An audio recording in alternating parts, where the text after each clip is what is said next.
All right, ladies and gentlemen, so I'm going to make a quick video here about shamans. I'm watching the Tello news video about the changes. I don't know. It seems to me that I think Sky is off messing around with the War Within, and Tello is kind of picking up the slack as my main news source, at least on this end for classic World of Warcraft stuff. I mean, season discovery stuff, which is fine, you know. But he's talking about Shaman here, and I like this developer's note right here, where they're like, again, Shaman's like my second favorite played class. They're what's the correct term there? They are the foil of the Paladin on the Alliance side, right? It's Shaman versus Paladin. They're one of the best fights in the entire game. They're polar opposites of each other, if that makes any sense. One's extremely bursty, the other one is an endurance fighting specialist. You know, one is range, one is melee. The beautiful stuff. But what really made me want to make this video is the developer's note comments, where they're specifically keeping an eye on Shaman PvP performance. Okay, all right. Well, as one of the few people who has actually made Shaman PvP guides, or for Shaman in general, let's have a conversation about this, shall we? I want to pull this up just to make sure. Let's have a conversation about this. Okay, so before we talk about the change that they're making to Shaman, here's the issue with Shaman in general at like the 40,000 foot level, okay? And I'll probably talk about this at length later. Me, Tello, and Teriak, at least the three of us, have plans to do a Palicast in a couple of days together, like literally this Sunday. So Monday my time, Sunday their time. So I might talk about this more later. But, Shaman. Right, so Shamans historically have two main weaknesses, okay? And this is important because classes need to have a weakness at like the 40,000 foot level. And I'm gonna start by saying this because some people seem confused about this. So at the 40,000 foot level, like at the looking at the forest and not the trees level, okay? There are only so many classes that you can have in a game from a PvP perspective before you start having issues of if you want to avoid issues of homogenization, everyone having like everything they possibly need, right?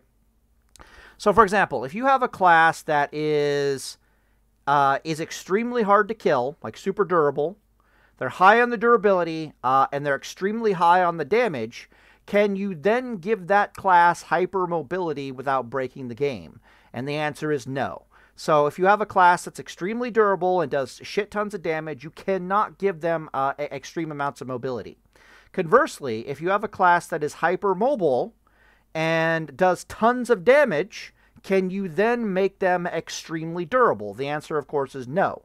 Otherwise, you're making a broken class, and the only way to compete with that would be to make every class similarly broken, and then you've entered a state of homogenization. So the short TLDR phrase for that is you'll say things like every class has to have a weakness. And really, you're just analyzing the situation and realizing that there's three things that a class can be good at in a game, and they can't be good at all three. They have to have some kind of a mix. So, like, let's take some examples from World of Warcraft here really fast. So, Paladin is a class in World of Warcraft that is extraordinarily durable. They actually do really good damage in melee, especially on the sustaining front, right? They're like mana vampires from hell. Can we make that, since we have all these strengths, can we then give hypermobility to Paladins? The answer is fuck no, otherwise you'd break the game. Shaman, which is the hero thing we're trying to talk about in this video, falls into a very similar category. She is a ranged bursting class that is so she's got incredible range DPS, incredible melee DPS, because she'll just burst on you right in front of you. It's the same thing. She's also extraordinarily tanky.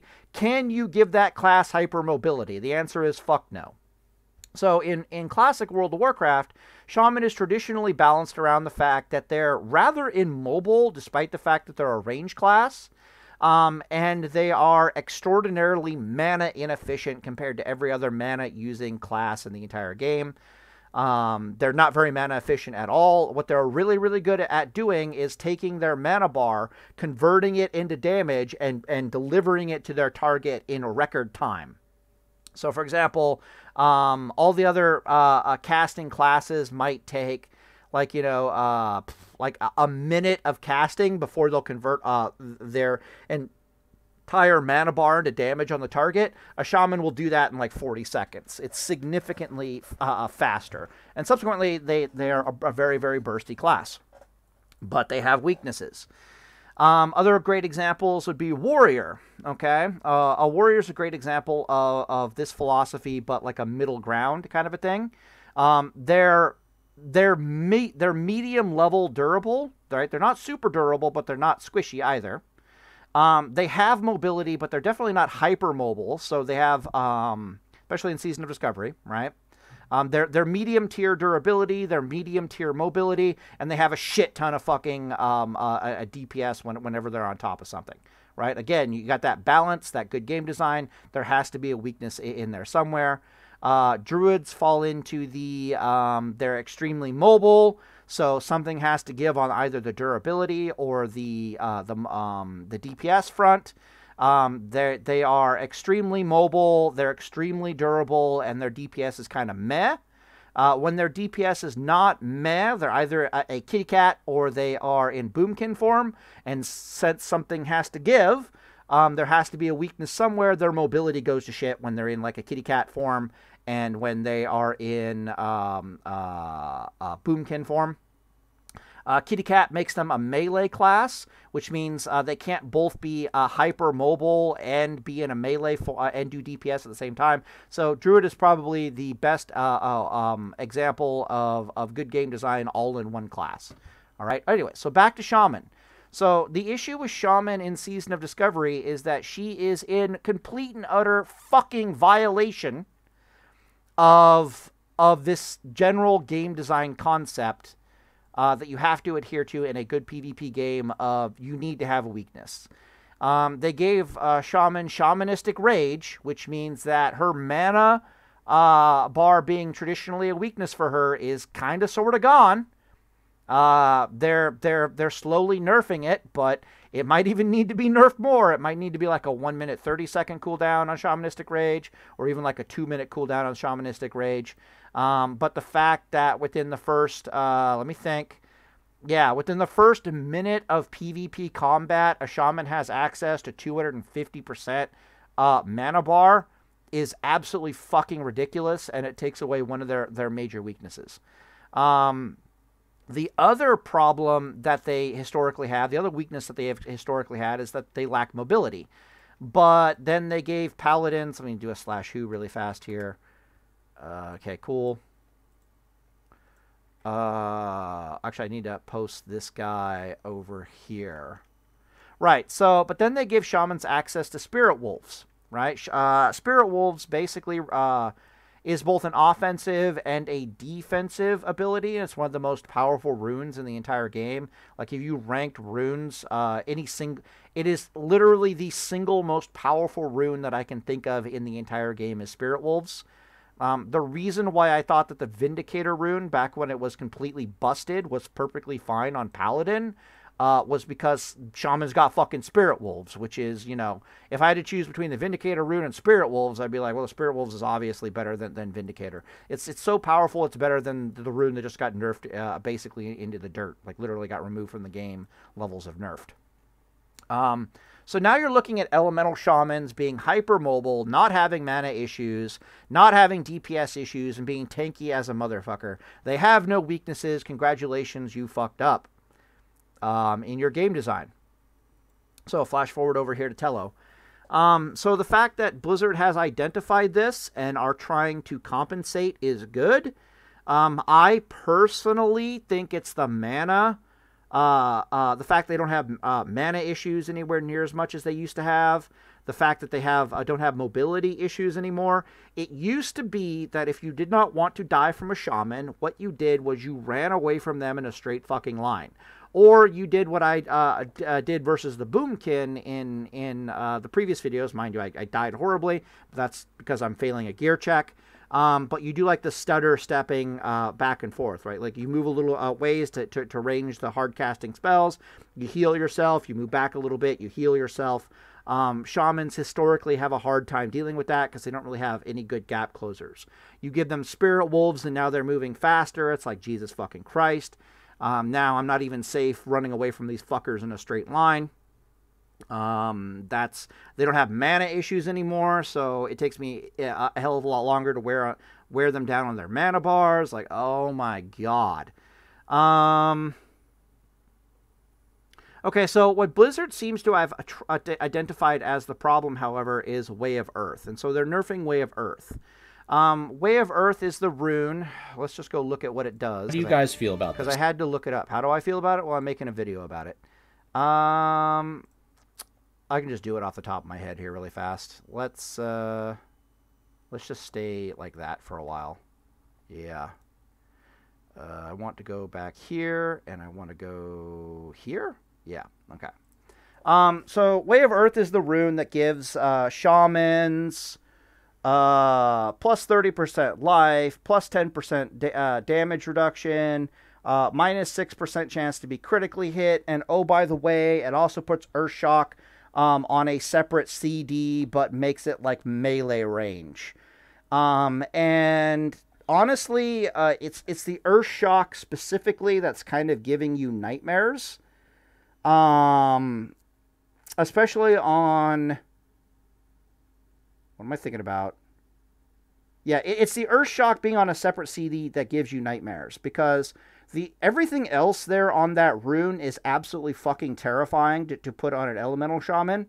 But the moment you're like, oh, by the way, Earth Shock is on a separate cooldown, if you don't know, Earth Shock is basically like having Mortal Strike against a lot of classes, especially any class that has to hard cast heals to be able to out.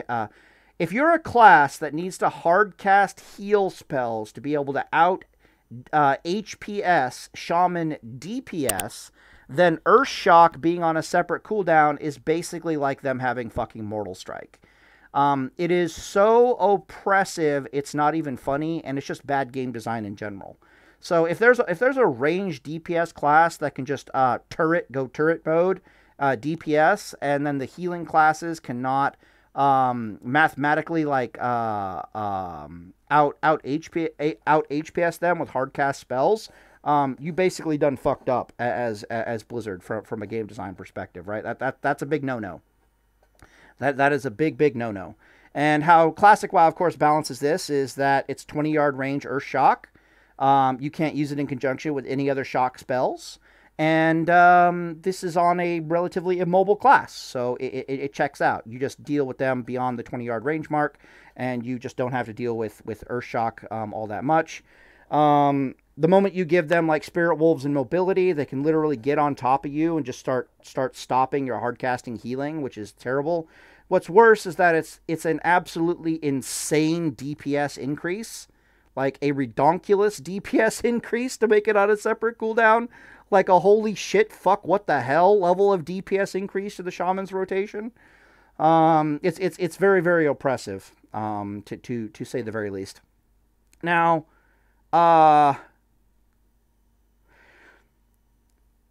none of this in PvP changes the fundamental problem in my assessment with where Shaman is at in PvP, and that is, what are her weaknesses? This is Classic WoW. We don't want homogenization. What the fuck are the Shaman's weaknesses? Is she mana inefficient? No, she's not. Does she lack mobility? Fuck no, she doesn't. Is she a melee class and so she's not ranged? Fuck no, she's not. Is she not a very bursty class? Fuck yes, she is. Can she not stop hard casting healing? Well, she can definitely do that. You get where we're going with this. Oh, maybe she's squishy. Maybe that's her weakness. Nope. She's basically wearing fucking plate mail and slinging around like, lightning bolts at the 36-yard range. Like, what the hell? Is she unable to heal herself? Nope. She's one of the best self-healing classes in the game. There's no fucking weakness here. There's no weakness here. There's no weakness here. There's no weakness here. There's no weakness here. Again, historically, her weaknesses were lack of mobility, has mana problems. And then Blizzard basically just took that away. And you're going to be suffering the consequences of game design here on out because of that, basically. I still think Spirit Wolves is the major issue, or the mana bar thing is the major issue. I don't really know how to fix it off the top of my head. In my book, the Spirit Wolves needs to have a debuff associated with it, where basically if you're a ranged elemental shaman, you would never in a million years think about taking Spirit Wolves. Because literally, if Spirit Wolves did this exact same thing, where it, like, let's say Spirit Wolves, for the sake of argument, also reduce the range of Lightning Bolt, Chain Lightning, and Lava Burst also by 20 yards, I could effectively say that Shaman was in a good place from PvP game design perspective, because at least one of her major weaknesses of mobility is back and in play. And she also has other terrifyingly good rune options in that slot, like the thunder thing and all that stuff, right? But it's just her last remaining weakness on Elemental Shaman was the fact that you could still run away from her in a straight line. You could do pullback play against her. You could live in the 30-yard range mark and not have to deal with Earth Shocks. And then they gave them Spirit Wolves, and I'm just like, fuck my life. Because now this thing doesn't really have mana issues. It doesn't have mobility issues. I'm like, all right, well, we're done. And if you remember at the start of the video, I talked about it, right? Can you make a class that does shit tons of damage, is incredibly durable, and then give it a high mobility? You can't fucking do that. You'll break the game. And so now we're looking at a class that's basically broken the game. So if I made one challenge, if I was making changes to Shaman, and for whatever reason I did not want to touch their mana efficiency, I would immediately slap on this exact same debuff to Way of Earth to Spirit Wolves. And at that point, I'd be like, all right, that should solve most of the problems. Because at least now you can live you can run away in a straight line. You can kind of live in the pocket against these damn elemental shamans. Oh, what else is there to say? To elemental shamans, this change isn't really all that big of a nerf, because it was Way of Earth was always opportunity costed against Earth Shield in that particular rune slot, and any guide I would make for elemental shaman would have taken Earth Shield over Way of Earth. So they're just gonna swap from Way of Earth to Earth Shield, and they're still going to be incredibly fucking durable, hyper mobile, and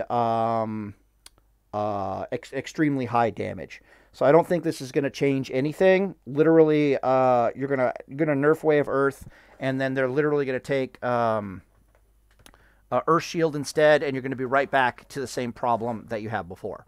So Spirit Wolves or a mana issue, that's what you really need to focus on. Their DPS issue will solve itself because of all the fire resist. You basically been raining. Blizzard's been raining on us with fire resistance gear. So their DPS will kind of issue, them doing way too much damage will kind of solve itself, because Lava Burst is basically going to have its damage cut in half with all the fire resist that's raining. I just did a video on how stacking fire resist is kind of the new PvP meta for just about every class in its dog. So their burst damage and their DPS is going to take a hit because of all the fire resist that's caked onto everything. So I'm not really worried about their burst. Their burst is going to be in a good place going in the future. Still viable, but not overpowered. The major issue is that again, they don't really have any weakness, and that's bad. That's really, really bad. Give them a fucking weakness. I think it would be bad to touch their mana bar too terribly much, because the way they're designed, they desperately need mana in PvE. So yeah, touch Spirit Wolves. Touch Spirit Wolves in a bad way. Don't let the elemental shamans have both range and mobility. Bad, bad, bad, bad, bad. No, no, no, no, no. Bad, bad, bad, bad, bad. Bad, bad, bad, bad, bad. All right, anyways, I'll end the video here, and day is full, boys.